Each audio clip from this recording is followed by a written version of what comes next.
ওয়ার্ডের প্রধান কাজটি হলো লেখালেখি করা।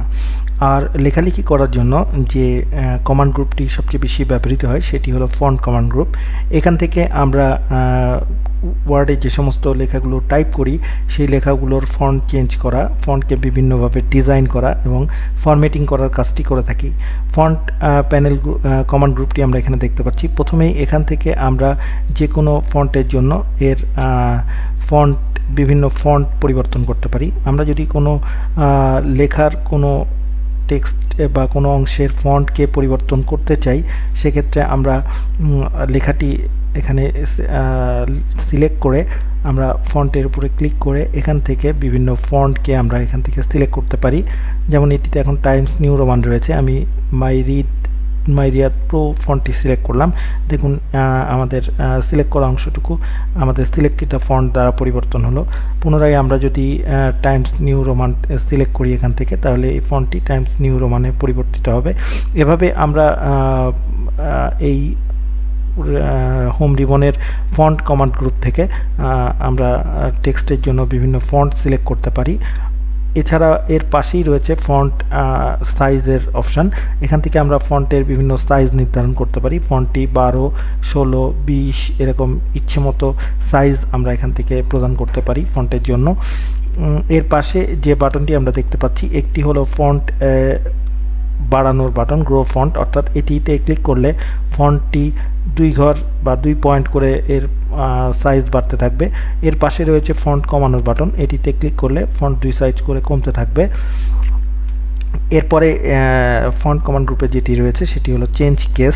আমরা যদি এই আমাদের টেক্সটের সিলেক্টিভ অংশের কেসকে চেঞ্জ করতে চাই, অর্থাৎ upper case, lower case, sentence case দিলে সেন্টেন্সের প্রথম অক্ষরটি আপার কেস হবে, অর্থাৎ বড় হাতের অক্ষর হবে। দেখুন যেরকম এখানে আছে।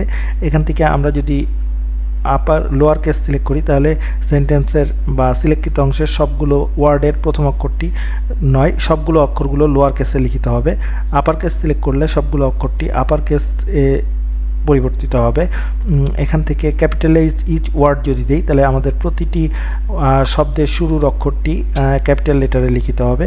এবং টগল কেস দিলে যে কেসটি রয়েছে সেই কেস পরিবর্তিত হয়ে অন্যান্য সিলেক্টিভ অংশের যে কেসগুলি যে ওয়ার্ডগুলি যে কেসে রয়েছে সেটি পরিবর্তিত হয়ে অন্য অপর কেসে পরিবর্তিত হবে। যেমন এখানে প্রথম অক্ষরটি আপার কেস এবং অন্যান্য অক্ষরগুলি লোয়ার কেস ছিল। এই কমান্ডটি দেওয়ার কারণে অন্যান্য অক্ষরগুলি লোয়ার কেস এবং অন্যান্য অক্ষরগুলি আপার কেস এবং প্রথম অক্ষরটি লোয়ার কেস হয়ে গেছে। আমরা পুনরায় সেন্টেন্স কেসে যাই। দেখুন আমাদের আগের অবস্থান ফিরে আসলো। এখানে এই বাটনটি আমাদের ক্লিয়ার ফরম্যাটিং, অর্থাৎ টেক্সটে যে ফরম্যাটিং রয়েছে সেই ফরম্যাটটি চেঞ্জ করার জন্য ব্যবহৃত হয়। এই বাটনে ক্লিক করলে আমাদের সিলেক্টকৃত টেক্সটটি বোল্ড হবে, আবার ক্লিক করলে বোল্ড অফ হবে। এটি সিলেক্ট করলে সিলেক্টকৃত লেখাগুলো ইটালিক আকারে সজ্জিত হবে। এটি ক্লিক করলে পুনরায় ইটালিক উঠে যাবে। পরের বাটনটি হলো আন্ডারলাইন বাটন। আন্ডারলাইন বাটনে ক্লিক করলে এটি সিলেক্টকৃত অংশকে আন্ডারলাইন করে দেবে, টেক্সটগুলোকে আন্ডারলাইন তুলে দিলে আবার আন্ডারলাইন চলে যাবে। এখান থেকে আন্ডারলাইনের বিভিন্ন স্টাইল আমরা সিলেক্ট করতে পারি। এখানে বিভিন্ন স্টাইল রয়েছে, সেখান থেকে বিভিন্ন স্টাইল প্রদান করা যেতে পারে। এখানে এটি হলো স্ট্রাইক থ্রো, অর্থাৎ টেক্সটের উপর দিয়ে একটি কাটা চিহ্ন চলে যাবে। এটি যদি সিলেক্ট করা হয়, টেক্সটের উপর একটি কাটা চিহ্ন প্রদর্শিত হবে। বিভিন্ন ফরম্যাটিংয়ের জন্য একটি প্রয়োজন হয়। আরেকটি ফরম্যাটিং আমাদের এখানে প্রযোজ্য হবে, সেটি হলো আমরা অনেক সময় টেক্সটের পাশে উপরে বা নিচে অনেক সময় কোনো সংখ্যা টাইপ করার প্রয়োজন হতে পারে আমাদের। এটিকে বলা হয় হচ্ছে সুপারস্ক্রিপ্ট এবং সাবস্ক্রিপ্ট।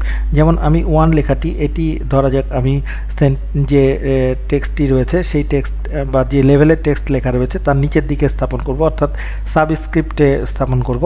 আমরা যদি এই সাবস্ক্রিপ্ট বাটনটি সিলেক্ট করি, দেখুন এবার 1টি এর নিচের দিকে চলে গেছে। আবার পুনরায় সুপারস্ক্রিপ্ট দিলে এটি কিন্তু উপরের দিকে স্থাপিত হবে। এভাবে সাবস্ক্রিপ্ট বা সুপারস্ক্রিপ্ট দিয়ে আমরা লেখাকে বিভিন্ন সজ্জায় উপরে বা নিচে সজ্জিত করতে পারি। এটিকে আমরা ডিলিট করে দেই। এবারে আমরা দেখব টেক্সটের বিভিন্ন ইফেক্ট কিভাবে অ্যাপ্লাই করা যায়। এখানে একটি ইফেক্ট গ্যালারি রয়েছে টেক্সট ইফেক্টের জন্য। এখান থেকে গ্যালারিটি সিলেক্ট করে বিভিন্ন গ্যালারির উপরে বা এর গ্যালারির বিভিন্ন সেটিংয়ের উপরে আপনি যদি মাউস নিয়ে যান, তাহলে এটি লাইভভাবে প্রিভিউ হবে। এছাড়াও এখানে outline effect, shadow effect, reflection effect এবং গ্লো ইফেক্টের মতো বিভিন্ন ইফেক্টগুলি রয়েছে। সেগুলোর গ্যালারিও এখানে রয়েছে, যেগুলো সিলেক্ট করলে আমরা টেক্সটের বিভিন্ন ইফেক্ট প্রদর্শিত হতে দেখব আমাদের সিলেক্টকৃত টেক্সটের উপরে। দেখুন এখান থেকে শ্যাডো সিলেক্ট করে আপনি যদি শ্যাডোর গ্যালারি সিলেক্ট করুন, আমাদের টেক্সটের উপরে প্রয়োজনীয় শ্যাডো এখানে প্রদর্শিত হবে। এভাবে টেক্সটের ইফেক্ট গ্যালারি থেকে আপনি টেক্সটের উপরে বিভিন্ন ইফেক্ট প্রদান করতে পারেন। এটি হলো হাইলাইট টুল, অর্থাৎ সিলেক্টকৃত টেক্সটকে নির্দিষ্ট কালার দিয়ে এটি হাইলাইট করবে। যেমন আমরা এখান থেকে যে কালারটি সিলেক্ট করব সেই কালারে এটি হাইলাইট হবে। এর পরের বাটনটি হলো টেক্সটের কালার চেঞ্জ করার বাটন, ফন্টের কালার। আমরা যে ফন্টটি সিলেক্ট করলাম সেই ফন্টের কালার চেঞ্জের জন্য এখান থেকে বিভিন্ন কালার সেটিং দিতে পারি। আমরা যে কালার সেটিংটি সিলেক্ট করব সেই কালারে আমাদের টেক্সটটি কালার হবে বা রঞ্জিত হবে। এর পরের বাটনটি হলো থিম কালার, অর্থাৎ টেক্সটের বিভিন্ন থিম কালার এখানে রয়েছে। টেক্সটের উপরে আমরা এটি সিলেক্ট করলে টেক্সটের ব্যাকগ্রাউন্ডে এই কালারটির দ্বারা ফিল হয়ে যাবে, থিম কালার দ্বারা ফিল হবে। এটি প্যারাগ্রাফ টুলের অংশ, আমরা এখানে এক্সট্রাভাবে দেখেছি। এই হলো ফন্টের কমান্ড গ্রুপের বিভিন্ন টুলগুলির ব্যবহার। এবারে ফন্ট কমান্ড গ্রুপের ডায়লগ বক্স লঞ্চারে ক্লিক করলে আমরা ফন্টের ডায়লগ বক্সটি প্রদর্শিত হতে দেখব। এখান থেকে আমরা যে অপশন বা যে বিভিন্ন সেটিংগুলি আমরা দেখলাম সেই সেটিংগুলি এখান থেকেও চেঞ্জ করা যায়। যেমন এখান থেকে ফন্টের কালারকে আমরা অটোমেটিক করে দিতে পারি। এখানে সুপারস্ক্রিপ্ট, সাবস্ক্রিপ্ট, ক্যাপস্কল, স্মল ক্যাপ, অল ক্যাপ এরকম বিভিন্ন সেটিংও রয়েছে। এখান থেকে ফন্টের সাইজ, বিভিন্ন ফন্ট এবং ফন্টের বিভিন্ন স্টাইল, অর্থাৎ এটি বোল্ড হবে না, রেগুলার হবে না, ইটালিক হবে, এগুলিও চেঞ্জ করা যায়। তবে এখানে কোনো পরিবর্তন আনার পরে এর ওকে বাটনে ক্লিক না করা পর্যন্ত এটির পরিবর্তন আমাদের ডকুমেন্টে প্রদর্শিত হবে না। এই হলো উইন্ডোজের font button, font command group. যে ফন্ট কমান্ড গ্রুপের সাহায্যে আমরা আমাদের টেক্সটের ফন্ট এবং ফন্টের সাইজ সহ অন্যান্য ফরম্যাটিং পরিবর্তন করতে পারি।